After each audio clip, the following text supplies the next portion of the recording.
সৌসিদিনা গুৱাহাটীৰ চাৰাপভাটিত বিহাৰী আৰু অসমীয়াৰ মাজৰ যুদ্ধখন সম্পৰ্কত প্ৰথমবাৰৰ বাবে মুখ্যমন্ত্ৰী ডক্টৰ হিমন্ত বিশ্ব শৰ্মাই কেতবোৰ কথা কৈছে। কথাবোৰৰ যুক্তি চাৰিওফালৰ পৰা আছে। মুখ্যমন্ত্ৰীৰ বক্তব্যত লোকপিয়লৰ প্ৰসংগটো সোমাইছে। মুখ্যমন্ত্ৰীৰ বক্তব্যত এই কথাও সোমাইছে যে আমি যদি অসমীয়া IAS বনাব নোৱাৰোঁ বা শীৰ্ষ পৰ্যায়ৰ আমোলা বিষয়া জন্ম দিব নোৱাৰোঁ, তেতিয়াহ'লে শীৰ্ষ স্থানত সদায় বিহাৰী মাৰোৱাৰী কোনোবাই থাকি যাব। এই প্ৰসংগটো তেওঁ উল্লেখ কৰিছে। মই প্ৰথমতে আপোনালোকক মুখ্যমন্ত্ৰীৰ যি গুৰু গম্ভীৰ বক্তব্য সেয়া শুনুৱাই লৈছোঁ। লোকপিয়লত তেওঁলোকে অসমীয়া ভাষাটোৱে লিখিব আৰু অসমীয়া নিলিখক, মোৰ একো কথা নাই। চৰ চাপৰিৰ ওপৰত অসমীয়া জীয়াই থাকিব নেকি? তেওঁলোকে লিখিলে লিখক, নিলিখিলে নিলিখিব। কিন্তু ঘৰত যদি অসমীয়া নকয়, লিখিলে কি হ'ব? আচল কথাটো হ'ল যে ঘৰত ভাষাটোতো আৰ্টিফিচিয়েলি কোনোবাই মেজৰিটি কৰি ৰাখি লাভ নাই নহয়। ঘৰৰ ভিতৰত তেওঁলোকে যদি অসমীয়া ভাষা নকয়, অকল লোকপিয়লত অসমীয়া ভাষা লিখি ক'ব আমি বিদেশী নহয়, সেইটোতো নহ'ব নহয়। অসমীয়া ভাষাটো আমি কাৰোবাক, এইটো সাহিত্য সভাৰ সভাপতি ডাঙৰীয়াৰ কথাৰ লগত মোৰ ইয়াত এটা বিৰোধিতা আছে। যদি অসমীয়া ঘৰত নকয়, লিখি কি লাভ হ'ব? আৰু এইবিলাকৰ কাৰণে অসমীয়া ভাষা কিবা পাৰ্চেণ্টেজত জীয়াই আছে, এইবিলাক পুৰণা পলিচি আছিলে। ইমান পাৰ্চেণ্টে ক'লে অসমীয়া থাকিব। আমি যেতিয়ালৈকে চন্দ্ৰ সূৰ্য থাকিব, অসমত অসমীয়া ভাষা থাকিব। মুঠতে অসমীয়া কোনেও দুৰ্বল বুলি ভাবিব নালাগে। That is the bottom line. আমাৰ যিটো 20 বছৰৰ ইনভেষ্টমেণ্ট তেওঁৰ ওপৰত, সেইটো একেদিনাই নোহোৱা হৈ যায়।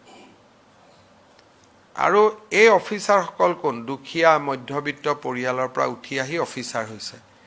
তেওঁলোকৰ পৰা কোনেও এইটো আশা নকৰে। সেইকাৰণে আপোনালোকে এই চৰকাৰখন যাওঁতে যাওঁতে দেখিব যে কোনোবা এজন অফিচাৰে যদি আপোনাৰ পৰা টকা লৈছে, ঘটনাটো, নামটো নিদিব লাগিলে, ঘটনাটো দি হ'লেও আমাক জনাওক। এনেকুৱা বহুত ছিষ্টেম আমি ডেভেলপ কৰি আছোঁ। মই বাজেটখনৰ কাৰণে ৰখি আছোঁ। বাজেটৰ পিছত আপোনালোকে বহুত নতুন কথা শুনিব। আমি দুৰ্নীতিটো একদম নোহোৱা শব্দটো ক'ব নোৱাৰোঁ, কিন্তু বহুত কমাব লাগিব। সেই ঘটনাটোৰ যিজন মূল নায়ক, তেওঁ কোন হয়? কোনোবা এজন সাংবাদিকৰ নাম এটা ওলাই আছে, ঘূৰি আছে, আপোনালোকে দেখিছে। অসমত যদি অসমীয়া বিহাৰী, অসমীয়া বঙালী এই কাজিয়াবিলাক যদি আমি কৰি থাকোঁ, তেতিয়াহ'লে আমি আকৌ আন্দোলনৰ দিনলৈকে উভতি যাম। এজন ক্ৰিমিনেল হিন্দীভাষী হ'ব পাৰে, কিন্তু তেওঁতো হিন্দীভাষী কমিউনিটিটোক ৰিপ্ৰেজেণ্ট নকৰে। এজন অসমীয়া ল'ৰা এজন কোনোবা কাৰণত ধৰ্ষণৰ গোচৰত পৰিব পাৰে। সেইবুলি যদি গোটেই অসমীয়াক কোনোবাই ৰেপিষ্ট বুলি কয়, আমি মানিম নেকি? সেইকাৰণে যিটো অসমত এজন বিহাৰী অসমীয়াৰ কাজিয়া লাগিলে গোটেই বিহাৰী জাতিটোক টানি আনা, অসমীয়া জাতিটোক টানি আনা, এইটোতো কোনো কাৰণেই সমৰ্থনযোগ্য নহয়। তেওঁ যদি মিটিং কৰি যে মই সকলো বিহাৰী ৰাইজৰ হৈ এই কাজিয়াখন কৰিছোঁ, তেতিয়া বেলেগ কথা। কোনোবা এজনৰ উপাধিটো তিৱাৰী হ'লে তেওঁ গোটেই হিন্দীভাষী মানুহৰ প্ৰতিনিধি বুলি কেনেকৈ গম পোৱা যায়? এইবিলাক কৰিলে কি হ'ব? আমাৰ আজি আপোনালোকে এইটো জানি ল'ব যে অসমত যিমান হিন্দীভাষী থাকে, তাতকৈ বেছি অসমীয়া ল'ৰা বাহিৰত থাকে। এই কথাবিলাক আমাৰ অসমৰ সাংবাদিকসকলে, আপোনালোকেও এইবিলাক লিখালিখি কৰে। যদি ভাৰতৰ মানুহে কয় যে আপোনালোকৰ 25 লাখ মানুহ ঘূৰাই লওক, 25 লাখতকৈ বেছি অসমীয়া আজি অসমৰ বাহিৰত আছে। এই কথাবোৰ আমি পাহৰি যাওঁ অসমত থকা মানুহখিনি। আজি বাংগালোৰ, হায়দৰাবাদ আপুনি যাব নোৱাৰে, গামোচা এখন লৈ যাওক, গোটেই ৰাস্তাই ৰাস্তাই আপোনাক মাতিব। গতিকে এই বস্তুটো ঠিক বস্তু নহয়। কোনোবা যদি বিহাৰী সংগঠন এটাই বা হিন্দীভাষী সংগঠন এটাই প্ৰস্তাৱ লৈ আমাক আক্ৰমণ কৰে, তেতিয়া বুজি পালোঁ। দুজন ক্ৰিমিনেলৰ কাজিয়াটো অসমীয়া বিহাৰী কেনেকৈ হ'ব পাৰে? তেতিয়া অসমীয়া কাজিয়া লাগিলে আমি কি বুলি ক'ম? তেতিয়া ক'ম এইটো কলিতা আৰু বামুণৰ ফাইট, যদি দুজন কলিতা আৰু বামুণ হয়। কালি যদি দুজন মিচিং আৰু ৰাভা হয়, আমি ক'ম মিচিং ৰাভাৰ ফাইট। এইটোতো বহুত সৰু ৰাস্তাত, আৰু এইবিলাকত আটাইতকৈ বেছি চলায় কোনে চলায়? আটাইতকৈ সন্দেহযুক্ত বাংলাদেশৰ পৰা অহা মানুহখিনিয়ে এইখিনি বেছিকৈ প্ৰচাৰ কৰা আৰম্ভ কৰে। আজিলৈকে কোনোবা এজন যিটো নলবাৰীত ঘটনা হ'ল, কোনোবা হিন্দী ভাষী এজনে আজিলৈকে কৰা উদাহৰণ আছে নেকি? কোনোবা বঙালী ভাষী এজনে কৰা উদাহৰণ আছে নেকি? গতিকে এইটোতো সেইকাৰণে মোৰ ভিউটো স্পষ্ট, আমি ভাৰতীয়, আমি অসমীয়া। গতিকে আমি যদি উগ্ৰ অসমীয়া কৰোঁ, তেতিয়াহ'লে আমাৰ 25 লাখ মানুহক আমি ভাৰতৰ পৰা ঘূৰাই আনিব লাগিব।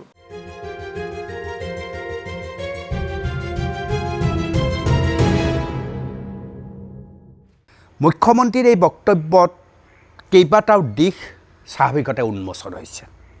প্ৰথমতে আহিছোঁ আমি লোকপিয়লৰ প্ৰসংগত। মুখ্যমন্ত্ৰী ডক্টৰ হিমন্ত বিশ্ব শৰ্মাই এটা বাস্তৱ সত্য কৈছে যে লোকপিয়লত অসমীয়া বুলি সুমুৱাই দিলেই পূৰ্ববংগীয় মুছলমান সেইসকল অসমীয়া হৈ যাব নোৱাৰে। এই ক্ষেত্ৰত বাস্তৱ সত্য মুখ্যমন্ত্ৰীয়ে এইটোৱেই কৈছে যে যিসকলে অসমীয়া বিদ্যালয়ত পঢ়ি আছে, যিটো বিষয় অসম সাহিত্য সভাৰ সভাপতিয়ে প্ৰথম উল্লেখ কৰিছিল যে লোকপিয়লত যদি এইসকলে অসমীয়া নকয়, তেতিয়াহ'লে অসমীয়া দ্বিতীয় শ্ৰেণীৰ নাগৰিক হ'ব। এই বিষয়টোৰ সম্পৰ্কত মুখ্যমন্ত্ৰীৰ স্পষ্ট কথা যে লোকপিয়লত অসমীয়া বুলি সুমুৱাই দিলেই তেওঁলোক অসমীয়া হৈ যাব নোৱাৰে। তেওঁলোকৰ আচাৰ ব্যৱহাৰ, কথা বতৰা, ঘৰৰ পৰিৱেশত অসমীয়া ভাৱটো আহিব লাগিব।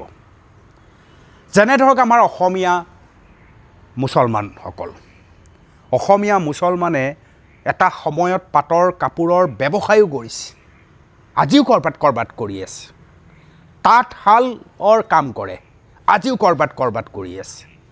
তো অসমীয়া মুছলমান এজনক আপুনি যেতিয়া লগ পায়, তেওঁলোকৰ ভাষা, তেওঁলোকৰ আচাৰ কতো পৃথক, অসমীয়াতকৈ পৃথক যেন নালাগে।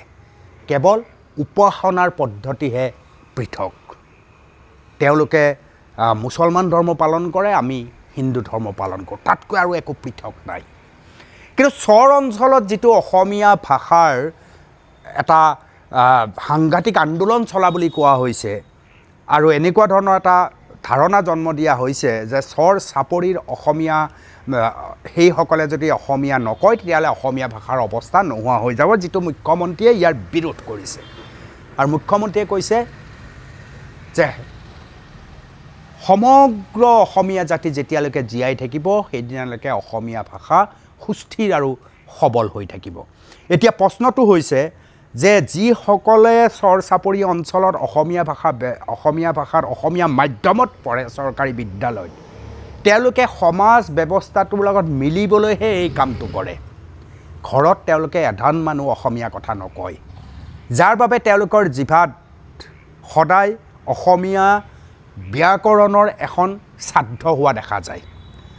যেনে পিঁয়াজটো ক'বনে পিঁয়াজখন ক'ব, কাঁহীখন ক'বনে কাঁহীটো ক'ব, তেওঁলোক নিশ্চিত নহয়। অৰ্থাৎ সুগভীৰভাৱে তেওঁলোকে অসমীয়া ভাষাৰ অধ্যয়ন নকৰে। মই ভাবোঁ যে চৰ চাপৰিৰ মুছলমানসকলৰ কথা কৈ থকা লেখক ইছমাইল হুছেইন ডাঙৰীয়া অথবা আমচুৰ পৰা এতিয়া ৰাজনীতিলৈ প্ৰৱেশ কৰা ৰেজাউল কৰিমৰ দৰে নেতাই এই বিষয় সত্যটোক উপলব্ধি কৰিব লাগিব। যদি প্ৰকৃততে অসমীয়া ভাষাক আঁকোৱালি লৈছে, তেতিয়াহ'লে ঘৰতো অসমীয়া ভাষাৰ চৰ্চা পৰিৱেশ এটা তেওঁলোকে তৈয়াৰ কৰিব লাগিব। তেহে অসমীয়া ভাষাৰ শ্ৰীবৃদ্ধি হ'ব। অসমীয়া এনেও ধ্ৰুপদী ভাষা হিচাপে ইতিমধ্যে প্ৰতিষ্ঠা হৈছে। আমি যিটো দেখিছোঁ চৰ চাপৰিৰ সমস্যা, একেধৰণৰ সমস্যা আমি কিন্তু হিন্দী বলয়ৰ ক্ষেত্ৰতো দেখিছোঁ। অৰ্থাৎ বিহাৰী আৰু মাৰোৱাৰীসকলেও খুব কম সংখ্যক লোক আছে যি নিভাঁজ অসমীয়ালৈ পৰিৱৰ্তন হৈছে।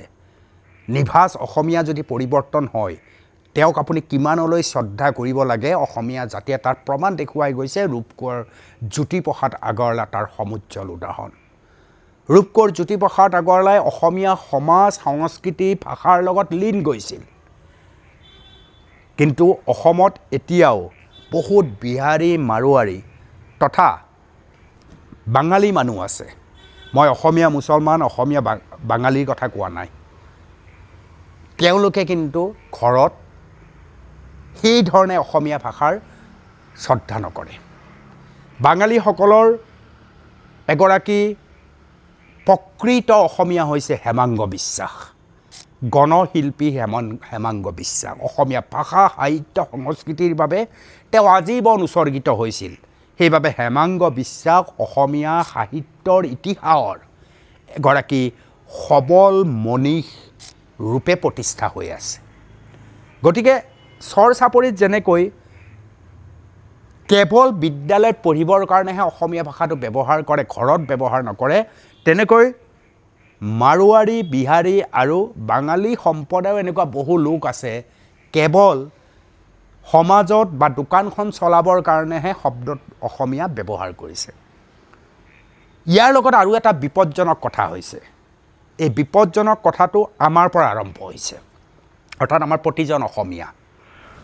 আমি অসমীয়াসকলেই ইমান আত্মবিশ্বাসী নহয় যে এই ভাষাটোক লৈ আমি বিশ্ব দৰবাৰত সবল ৰূপে নিজক প্ৰতিষ্ঠা কৰিব পাৰিম। আমি এক সংকুচিত মনোভাৱৰ লেখীয়া হৈ পৰোঁ। আমি ভাবোঁ যে মোৰ ল'ৰাটো বা মোৰ ছোৱালী এজনী অসমীয়া মাধ্যমত পঢ়ে বা সি যদি কেৱল অসমীয়া চৰ্চা কৰে তেতিয়াহ'লে সি ইংৰাজীত এটা গাধা হ'ব। আৰু বিশ্বৰ যিটো দ্ৰুত পৰিৱৰ্তন হৈছে, বিশ্বায়নৰ যিটো দিশ, তাৰ লগত ফেৰ মাৰিব নোৱাৰিব মোৰ ল'ৰা ছোৱালী। যাৰ বাবে আমি অসমীয়া মাধ্যমটোক বিদায় দিছোঁ, আমাৰ ঘৰখনতে বিদায় দিছোঁ। এনেকুৱা বহুত ঘৰ পাব, মই নিজেও সাক্ষী, য'ত ল'ৰাটো বা ছোৱালীজনীয়ে শুদ্ধকৈ অসমীয়া ক'ব নোৱাৰে। মাক দেউতাকে অসমীয়া কয়, ল'ৰা বা ছোৱালীজনীয়ে সৰুতে গৈ স্কুলত বা বিদ্যালয়ত যিহেতু ইংৰাজীৰ এটা পৰিৱেশ আছে, গতিকে ইয়াত আহি অসমীয়াত কথা পাতিব নিবিচাৰে। এনেধৰণৰ পৰিস্থিতি আমি দেখিছোঁ। অৰ্থাৎ আমি নিজেও বহুত দুখী। আজি অসম জাতীয় বিদ্যালয়ৰ দৰে বিদ্যালয়সমূহ আছে, তাৰ ছাত্ৰ ছাত্ৰীয়ে অসমীয়া মাধ্যমত পঢ়ি এই মুহূৰ্তত ফেচবুকত কাম কৰি আছে অথবা গুগলছত কাম কৰি আছে। ইণ্টাৰনেটৰ পৃথিৱীত যিকেইজন অসমীয়া ল'ৰাই দপদপাই আছে, তাৰ যদি আপুনি ইতিহাস জানে তেতিয়া আপুনি আচৰিত হ'ব যে মাধ্যম অসমীয়া বিস্তাৰ কৰিছে বিশ্বত। গতিকে মাধ্যমটো অন্তৰায় নহয়। মাধ্যম অসমীয়া হ'ব পাৰে, মাধ্যম ইংৰাজী হ'ব পাৰে, মাধ্যম অন্তৰায় নহয়। কিন্তু আপুনি ঘৰুৱা পৰিৱেশত আপোনাৰ ল'ৰাটোক বা আপোনাৰ ছোৱালীজনীক জ্যোতিপ্ৰসাদৰ গীত দিছেনে নাই, ভূপেন হাজৰিকাৰ গীত গাব জানেনে নাই, অসমীয়া বুৰঞ্জীৰ কথাবিলাক জানেনে নাই, গাঁও অঞ্চলবিলাক আমাৰ কেনেকুৱা, চহৰ অঞ্চলবিলাক কেনেকুৱা, এই কথাবিলাক আপোনাৰ ল'ৰা ছোৱালীয়ে জানেনে নাই বা আপুনি জনাবলৈ কিমান ইচ্ছুক, তাৰ ওপৰত ভাষা সাহিত্য সংস্কৃতিৰ চৰ্চা বহু পৰিমাণে নিৰ্ভৰ কৰে। মুখ্যমন্ত্ৰী ডক্টৰ হিমন্ত বিশ্ব শৰ্মাই এই প্ৰসংগত আৰু এটা কথা কৈছে যে আমি আমোলা বিষয়াৰ জন্ম দিব লাগিব, অৰ্থাৎ সৰ্বভাৰতীয় পৰ্যায়ত আমি এটা সবল ভূমিকা গ্ৰহণ কৰিব পাৰিব লাগিব। আমি যদি মন কৰোঁ, আপোনালোকে সকলোৱে জানে যে বদৰুদ্দিন আজমলে ইতিমধ্যে এই ক্ষেত্ৰত সবল ভূমিকা গ্ৰহণ কৰিছে আৰু সবল ভূমিকা গ্ৰহণ কৰি নিটৰ পৰা আৰম্ভ কৰি সৰ্বভাৰতীয় পৰ্যায়ৰ আন আন পৰীক্ষাত সফল হৈ ডাক্তৰ, ইঞ্জিনিয়াৰ তথা অন্যান্য আমোলা বিষয়াত জন্ম দিবলৈ সক্ষম হৈছে, যিটো কাম আমি কৰিব পৰা নাই। আমাৰ চেষ্টা কৰা নাই এইটো নহয়। চৰকাৰৰ এই সম্পৰ্কত সৰ্বভাৰতীয় পৰীক্ষাৰ প্ৰস্তুতিৰ বাবে তেওঁলোকে এখন শিক্ষা প্ৰতিষ্ঠানো জন্ম দিছে, কিন্তু সেই শিক্ষা প্ৰতিষ্ঠানে ব্যাপক ৰূপ লাভ কৰিব পৰা নাই। সদৌ অসম ছাত্ৰ সন্থাই মাজে মাজে চেষ্টা কৰে, কিন্তু সৰ্বভাৰতীয় পৰ্যায়ৰ ল'ৰা ছোৱালীক জন্ম দিব পৰা ক্ষমতা এতিয়ালৈকে সদৌ অসম ছাত্ৰ সন্থাই আশানুৰূপভাৱে ল'ব পৰা নাই। অসমত ছাত্ৰ সংগঠনৰ শেষ নাই, কিন্তু ছাত্ৰ সংগঠনবোৰে এনেধৰণৰ বাস্তৱ কামবিলাকৰ ক্ষেত্ৰত সদায় পিছ হুহুকি আহে। অসমীয়া ল'ৰা ছোৱালী, গ্ৰামাঞ্চলৰ ল'ৰা ছোৱালীও যিমান বেছি মগজুৰ শক্তি আমি ধৰিবই নোৱাৰোঁ, সেই মগজুৰ শক্তিক উচিতভাৱে শিক্ষা প্ৰদান কৰি আমি যদি লৈ যাব পাৰোঁ, তেতিয়াহ'লে মুখ্যমন্ত্ৰী ডক্টৰ হিমন্ত বিশ্ব শৰ্মাই কোৱাৰ দৰে অসমীয়া আমোলা বিষয়া অন্ততঃ 100জন এবছৰত জন্ম হ'ব। আজি তাৰিখত জন্ম হোৱা নাই, ইয়াৰ অৰ্থ এইটো নহয় যে অসমীয়া আমোলা বিষয়া নাই। এতিয়াও যথেষ্ট লাহে লাহে আগবাঢ়িছে নিজৰ বলত, নিজৰ চেষ্টাত। গতিকে চৰকাৰৰো ইয়াত কৰণীয় আছে। চৰকাৰৰ দুৰ্বলতাৰ বাবে সৰ্বভাৰতীয় প্ৰতিযোগিতামূলক পৰীক্ষাত অৱতীৰ্ণ হ'ব পৰাকৈ আমাৰ দুখীয়া ছাত্ৰ ছাত্ৰীয়ে ভূমিকা গ্ৰহণ নকৰে। আমাৰ বাবে ট্ৰেজিক। আমি দুটা বস্তুত আটাইতকৈ বেছি গুৰুত্ব দিব লাগে উচ্চ পৰ্যায়ত। এটা হৈছে শিক্ষা উচ্চ পৰ্যায়ত আৰু আনটো হৈছে স্বাস্থ্য উচ্চ পৰ্যায়ত। জ্বৰৰ বাবে বিনামূলীয়া কৰি একো লাভ নাই। জ্বৰ এটা সাধাৰণ বেমাৰ, কিন্তু কেঞ্চাৰৰ বাবে, কৰ্কট ৰোগৰ বাবে বা অন্যান্য তেনেকুৱা জটিল ৰোগৰ বাবে কিমান পৰিয়ালৰ সা সম্পত্তি নিমিষতে বিক্ৰী হৈ গৈছে আৰু নিজৰ দেউতাক নিজৰ পুত্ৰক উদ্ধাৰ কৰি আনিবলৈ চেষ্টা কৰে, সেনেকুৱা ছবি আপোনালোকৰ সন্মুখত ভাহি আহে। আমাৰ ট্ৰেজেডি হৈছে যে আমি কিছুমান এনে আঁচনি জন্ম দিওঁ যিটো আঁচনিয়ে মানুহক এলাহৰ দিশলৈ লৈ যায়, দায়িত্ব আৰু কৰ্তব্যৰ প্ৰতি সজাগ কৰি নাৰাখে। মাটি চন পৰে, খেতি কৰিবলৈ মানুহ নাই, কাৰণ চাউল পায়, ডাল পায়, মিঠাতেল পায়, ইত্যাদি ইত্যাদি ইত্যাদি। উচ্চ শিক্ষাত যদি আমি গুৰুত্ব দিব পাৰিলোহেঁতেন, তেতিয়াহ'লে এই উচ্চ শিক্ষাৰ সুবাদতে প্ৰতিযোগিতামূলক সৰ্বভাৰতীয় পৰ্যায়ৰ পৰীক্ষাত আমাৰ ল'ৰা ছোৱালীয়ে ভাল ফলাফল দেখুৱালেহেঁতেন।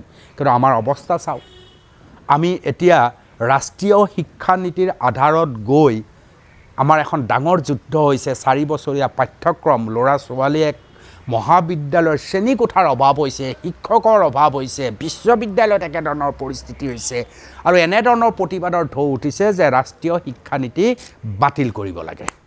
গতিকে শিক্ষাত চৰকাৰী পক্ষই অতি দুৰ্বলতা প্ৰকাশ কৰে। আনহাতে স্বাস্থ্যকেন্দ্ৰটো আপোনালোকে সদায় দেখে যে ফেচবুকত বহুতেই পইচা বিচাৰি পেলাই আহ্বান জনায়, দুৰাৰোগ্য ৰোগ হৈছে। দুৰাৰোগ্য শব্দটো আচলতে নেখাতেই, তথাপি দুৰাৰোগ্য ৰোগ হৈছে, গতিকে আমাক বচাব লাগে। অৰ্থাৎ উচ্চ যিবিলাক গুৰু গম্ভীৰ অসুখ, সেই সময়ত কোনো ধৰণৰ বিনামূলীয়া ব্যৱস্থাই নাই। বিনামূলীয়া ব্যৱস্থা জ্বৰত আছে, কাহত আছে, পেটৰ বিষত আছে, তাত বিনামূলীয়া আছে। কিন্তু যিবিলাক বেমাৰ হ'লে এটা পৰিয়াল ধ্বংস হৈ যাব পাৰে, সেই অসুখবিলাকৰ ক্ষেত্ৰত কিন্তু স্বাস্থ্যখণ্ডই কোনো ধৰণৰ বিনামূলীয়া ব্যৱস্থা কৰিব পৰা নাই। কৰিছে যদিও এটা লিমিটত সি বন্ধ হৈ গৈছে। গতিকে এইটো আমাৰ এটা অতি ট্ৰেজিক কাম, ট্ৰেজিক কথা। মুখ্যমন্ত্ৰী ডাঙৰীয়াই এই কথাও কৈছে যে বাহিৰত 37 লাখ নে 25 লাখ মানুহে ল'ৰা ছোৱালীয়ে কাম কৰি আছে। আমি যদি অসমীয়া বিহাৰী ইয়াত যুদ্ধ কৰি থাকোঁ, তেতিয়া সেই 25 লাখৰ বিপদত পৰিব। এই 25 লাখ মানুহ আমি আমাৰ ৰাজ্যখনলৈ কিয় উভতাই আনিব পৰা নাই? কাৰণ আমাৰ ইয়াত কৰ্ম সংস্কৃতিৰ আমি উচিতভাৱে কৰিব পৰা নাই। আমি চাউল দাইল আলু ফ্ৰীকৈ দি কৰ্মবিহীন এটা জাতিক জন্ম দিছোঁ, যাৰ ফলত আমাৰ ল'ৰা ছোৱালী ইয়াত চাকৰি নাপায়, হায়দৰাবাদত, বাংগালোৰত বা অন্যান্য ঠাইত মলসমূহত কাম কৰিবলগীয়া পৰিস্থিতি হৈছে। 25 লাখ তথ্য দিছে মুখ্যমন্ত্ৰীয়ে। মই ভাবোঁ এই 25 লাখ মানুহক উভতাই আনি অসমত সংস্থাপন দিব পৰাটো চৰকাৰৰ বাবে মই ভাবোঁ এক আটাইতকৈ ডাঙৰ অৱদান হ'ব। আমাৰ ল'ৰা ছোৱালী নগৈ যদি বাহিৰৰ ল'ৰা ছোৱালী আহিবলৈ বাধ্য হয়, আজি বিহাৰী লোকসকল কিয় আহে? কাৰণ বিহাৰত সেই ধৰণৰ সুবিধা নাই তেওঁলোকৰ। গতিকে ইয়াত কিবা কিবি কৈ আহে, লাহে লাহে লাহে লাহে লাহে লাহে প্ৰভাৱ বিস্তাৰ কৰে আৰু প্ৰভাৱ বিস্তাৰ কৰি এটা সময়ত গুৱাহাটীৰ নিচিনা ঠাইতো মাটি বাৰী কিনিব পৰাৰ ক্ষমতা অৰ্জন কৰে। এইটোৱে আটাইতকৈ ডাঙৰ সমস্যা। এতিয়া বিহাৰী বা মাৰোৱাৰী তেওঁলোকেও অসমীয়া হ'বৰ বাবে যিটো প্ৰক্ৰিয়া কৰিব লাগে, কিন্তু তেওঁলোকে নকৰে। যদি কৰাহেঁতেন কাৰ্বি আংলঙত কাৰ্বি ভাইসকলৰ এই ধৰণৰ অস্বস্তিকৰ পৰিস্থিতি হ'লহেঁতেন নে? আজি কাৰ্বি ভূমিত বহিৰাগতই কি ধৰণে ত্ৰাস কৰিছে, তাততো মিয়াই ত্ৰাস কৰা নাই। তাততো কোনোবা মাৰোৱাৰী, কোনোবা বঙালী, কোনোবা বিহাৰীয়ে কৰা বুলি অভিযোগ উত্থাপন হৈছে। মই ইয়াত প্ৰকৃত যিসকল অসমীয়া লোক, অৰ্থাৎ অসমীয়া বিহাৰী, অসমীয়া বঙালী, অসমীয়া মুছলমান, অসমীয়া নেপালী, মই সেইসকলৰ কথা কোৱা নাই, ভুল নুবুজিব। মই সেইসকল বহিৰাগতক কৈছোঁ যিসকলে অসমীয়া হ'বলৈ টান পায়। আপুনি জানেনে অসমত এনে মাৰোৱাৰী আৰু বিহাৰীও আছে যি আপোনাৰ মোতকৈ বেছি ভাল অসমীয়া, তেওঁলোকৰ সন্তানক অসমীয়াত নাম দিছে, তেওঁলোকৰ লগত কথা পাতিলে ধৰিবই নোৱাৰি তেওঁলোক যে অনা অসমীয়া, অৰ্থাৎ হাড়ে হিমজুৱে শব্দটো যে কাটে, হাড়ে হিমজুৱে তেওঁলোক অসমীয়া হৈছে। সেইসকলক মই এই প্ৰসংগলৈ অনা নাই। মই এই প্ৰসংগলৈ সেইসকলক আনিছোঁ যি কেৱল ব্যৱসায় কৰাৰ ধান্দাত থাকে আৰু ব্যৱসায় কৰি যি উৎপাদন হয় সেয়া গৈ পেলাই তেওঁৰ ৰাজ্যত গৈ পৰিয়ালৰ হাতত চব দিয়ে। অসমৰ সমাজ জীৱনৰ বাবে তেওঁলোকৰ অৱদান শূন্য। তেনে বিহাৰী, তেনে মাৰোৱাৰী আৰু তেনে চৰ চাপৰিৰ মুছলমান অসমীয়াবাসীৰ বাবে কিন্তু ভয়ংকৰ বিপদজনক হৈ আহিছে।